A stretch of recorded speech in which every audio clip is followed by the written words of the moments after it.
ఆరోగ్యాభిలాషులందరికీ నా హృదయపూర్వక నమస్కారములు.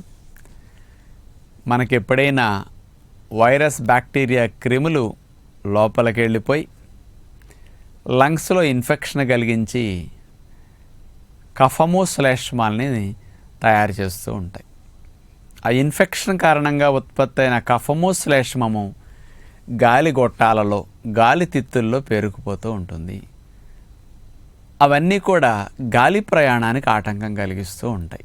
మనం పీల్చుకున్న ప్రాణవాయువు గాలి గొట్టాల గుండా ప్రయాణించి మీకు కనపడుతున్నాయి చూడండి. ఆ గాలి గొట్టాలు కుడి ఎడమగా విభజించబడతాయి.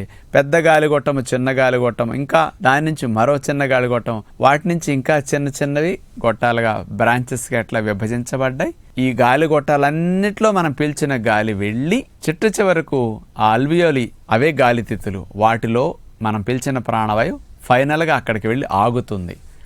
అక్కడే మన ఆక్సిజన్, కార్బన్ డైఆక్సైడ్ ఎక్స్చేంజ్ జరిగేది,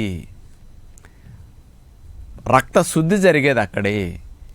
ఈ ప్రాణవాయు సంచారం అక్కడ దాకా జరగాలంటే ఈ గాలి గొట్టాల్లోనూ గాలి తిత్తుల్లోనూ శ్లేష్మాలు ఉండకూడదు, కఫాలు ఉండకూడదు. మనకి ఇన్ఫెక్షన్ వచ్చినప్పుడు మరి కఫము శ్లేష్మం అనేది బాగా తయారవుతుంది. ఈ కఫము శ్లేష్మాలు గాలిగొట్టాల్లో ఉండి గాలి ప్రయాణానికి అవరోధం కలిగించటం ద్వారా మనకి ప్రాణవాయు సంచారం సరిగా జరగదు. అందుకని ఈ అవరోధాన్ని తొలగించుకోవటానికి ఆ పేరుకున్న కఫాన్ని, శ్లేష్మాన్ని ఖాళీ చేయించే నిమిత్తమై మన శరీరం ఒక మెకానిజంని స్టార్ట్ చేస్తుంది. కఫము శ్లేష్మాలు ఉన్నప్పుడు దగ్గించే ప్రక్రియ స్టార్ట్ చేస్తుంది. దుమ్ము లోపలికి వెళ్ళిపోతుంటే తుమ్మును ఎట్లా సృష్టిస్తుందో కఫము శ్లేష్మాలు ఉన్నప్పుడు దగ్గును సృష్టిస్తుంది మన శరీరం. దగ్గటం ద్వారా ఒక్కసారే రాదు కదా దగ్గు, 5-6 సార్లు, 4 సార్లు, 10 సార్లు అట్లా అంటూ ఉంటాం. ఆ దగ్గినప్పుడు చూడండి లంగ్స్ ఇట్లా నొక్కుంటాయి, ఛాతీ అంతా ఇట్లా కంజెషన్ అవుతుంది. ఆ దగ్గినప్పుడల్లా డొక్కల పైకి వెళతాయి. వీటన్నిటి వల్ల ఏమవుతుందంటే ఆ మూమెంట్ వల్ల గాలి గొట్టాలన్నీ అట్లా ఒత్తుతాయి, గాలి తిత్తులు అట్లా ఒత్తుకోబడతాయి. పొట్ట పైకి తొయ్యటం వల్ల కింద నుంచి పైకి నడుస్తూ ఉంటుంది. మీరు ఒకసారి దగ్గర చూసుకోండి అన్నారు చూడండి, నాభి దగ్గర నుంచి మొత్తం భాగం పైకి వెళుతుంది, లిఫ్ట్ చేస్తున్నది. అందుకని ఈ గాలి గొట్టాలు, గాలి తిత్తులు నొక్కుకోవటం, పొట్ట ఇట్లా అంటంతో ఇవన్నీ మెల్లగా కఫాలు, శ్లేష్మాలు ఆ లోపల పేరుకున్నవన్నీ కూడా పైకి నడిచొస్తాయి. ఇప్పుడు మీకు బొమ్మలో కనపడుతున్నది కదా, గాలి గొట్టాల్లో, గాలి తిత్తుల్లో శ్లేష్మ ఎట్లా పేరుకుందో కలర్ కనుక తెలుస్తున్నది కదా. మరి ఈ శ్లేష్మాన్ని తొలగించటం కోసం దగ్గినప్పుడు ఈ మూమెంట్ వచ్చి ఆ కఫము, శ్లేష్మం పైకి నడిచొస్తుంది అనమాట. సీలియా అనే మైక్రోస్కోప్లో కనిపించే వెంట్రుకలు లాంటివి ఉంటాయి లంగ్స్ లోపల. వాటి ఆధారంగానే మెట్లులాగానే ఈ శ్లేష్మం పైకి నడిచొచ్చేస్తూ ఉంటుంది అనమాట. దగ్గటం వల్ల నడిచొస్తున్నది. నిదానంగా 4-5 సార్లు దగ్గేసరికి నోట్లో నుంచి చూడండి అంత కఫమో, అంత తేమడో శుద్ధలుగా బయటకు వస్తుంది. అది మీరు ఊసేస్తారు. తెగి అట్లా ఫ్రీగా ఊసేసేటప్పుడు మీకేమనిపిస్తుంది? అమ్మయ్య పోయిందే అనిపిస్తుంది కొంత.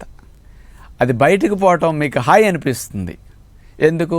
లోపల అవరోధం కలిగించింది కాబట్టి. అంటే దగ్గు అనేది ఆ లోపల పేరుకున్న కఫాన్ని, శ్లేష్మాన్ని చక్కగా పైకి నడిపించటానికి, తెగి బయటికి రావటానికి, గాలి గొట్టాలు, గాలి తిత్తుల్ని ఖాళీ చేయించడానికి దగ్గు ఉపయోగపడుతుంది. అంటే దగ్గు ఎంత హెల్ప్ చేస్తున్నదో చూడండి, తుమ్ము ఎలా హెల్ప్ చేస్తున్నదో చూడండి. అలాగే ఆవలింత కూడా చాలా హెల్ప్ చేస్తుంది బాడీకి. ఆక్సిజన్ కంటెంట్ తగ్గినప్పుడు ఆవలింత వస్తుంది. నోరు తెరిచి పెద్ద ఆవలింత అట్ట తీసుకున్నాం అనుకోండి, బోల్డ్ గాలి ముక్కు ద్వారా వెళ్ళేదానికి 2 రెట్లు ఎక్కువ వెళ్ళిపోతుంది ఇంకా. అందుకని ఇవన్నీ అవసరాన్ని బట్టి వస్తూ ఉంటాయి. దగ్గు కూడా మన ప్రాబ్లం త్వరగా తగ్గించడానికి వచ్చింది, కానీ మనకు దగ్గటానికి ఇబ్బంది. అందుకని దగ్గు రాకుండా టానిక్ వేసేసుకుంటూ ఉంటాం, దగ్గు రాకుండా కొన్ని మాత్రలు మింగుతూ ఉంటాం. ఏమవుతున్నప్పుడు దగ్గుని సప్రెస్ చేసేస్తుంది. మాత్ర వేసుకుంటే తుమ్ములు ఆగిపోతాయి. కొన్ని టానిక్లు, మాత్రలు మింగితే దగ్గు ఆగిపోతుంది. మరి దగ్గు ఆగిపోతే కఫము, శ్లేష్మం పైకి ఎట్లా నడిచొస్తుందండి? ఇన్ఫెక్షన్ తగ్గేదాకా కఫం ఉంటుంది కదా, మరి ఆ కఫం త్వరగా బయటికి వెళ్ళాలంటే దగ్గు రావాలి. మీకు దగ్గటానికి ఇబ్బంది అయ్యి మీరు దగ్గు ఆపేస్తున్నారు. కాబట్టి కఫాలు, శ్లేష్మాలు అక్కడ నిలవ ఉండి అవి రంగు మారి ఇంకా పచ్చగా అవ్వటం, ఇంకా కొద్దిగా దుర్వాసనతో రావటం, ఇవన్నీ జరుగుతూ ఉంటాయి. అందుకని దగ్గటం అనేది ఆరోగ్య లక్షణమే. దగ్గును ఆపుకునే ప్రయత్నం చేయకండి.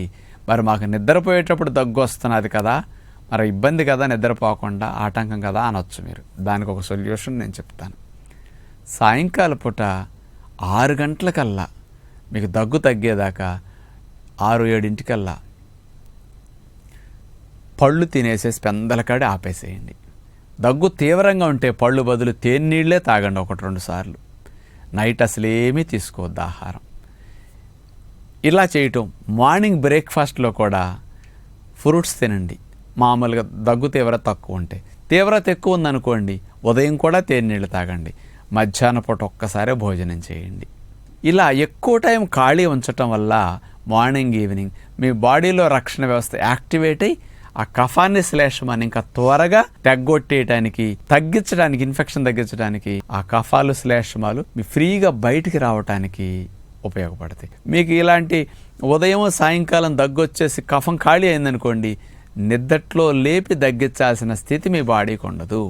అందుకని మీరు ఈ ఉదయం తేనీళ్ళు లేదా పళ్ళు, లేదా సాయంకాలం తేనీళ్ళు పళ్ళు, మధ్యాహ్నం ఒకసారి భోజనం ప్రిన్సిపల్ని ఫాలో అవ్వండి. చాలా బాగా దగ్గు తగ్గుతుంది. నిద్దట్లో దగ్గు రాదు. పడుకునేసరికి దగ్గు వస్తుంది, కూర్చుంటే దగ్గు తగ్గుతుంది కొంతమందికి. ఇలాంటప్పుడు ఏం చేయొచ్చో తెలుసండి? 2 పెద్ద లావు దిళ్ళు తీసుకోండి. మీరు పడుకున్నప్పుడు మంచం మీద ఒక దిండుని అట్లా అడ్డంగా వేసేయండి, ఇంకో దిండుని అట్లా పొడవుగా వేసేసేయండి నిలువుగా. మీరు పడుకోండి. అంటే స్లాంట్గా ఉంటుంది. అంటే ముడ్డిపోసల దగ్గర నుంచి పై భాగంలో ఇక పిర్ర అయిపోతుంది కదా, అక్కడి నుంచి నడుము మొదలైన దగ్గర నుంచి మీకు తల వరకు దిండు ఇట్లా పైకి ఇట్లా ఉంటుంది కాబట్టి మీరు దాని మీద పడుకోండి ఎత్తుగా. అలా ఉండేసరికి మీకు దగ్గు రాకుండా ఆగుతుంది అన్నమాట. కఫాలు నిద్రలో రాకుండా డే టైం ఎక్కువ వచ్చేస్తాయి. అందుకని నిద్ర హాయిగా పోవటానికి ఇది ఒక సొల్యూషన్గా మీరు ఉపయోగించుకోవచ్చు అనమాట. అందుకని పిల్లలకు మీరుకొచ్చిన దగ్గు మాత్రం ఆపుకోకుండా సాధ్యమైనంత వరకు ఈ డైట్ ప్రిన్సిపల్, ఈ పడుకునే విధానం, ఇలాంటి కొన్ని నియమాలతో త్వరగా దగ్గును తగ్గించుకునే ప్రయత్నం చేస్తే మీకు హాయిగా ఉంటుంది. ఈసారి ఎప్పుడైనా ఇన్ఫెక్షన్ వచ్చినప్పుడు నేను విజ్ఞప్తి చేస్తూ నమస్కారం.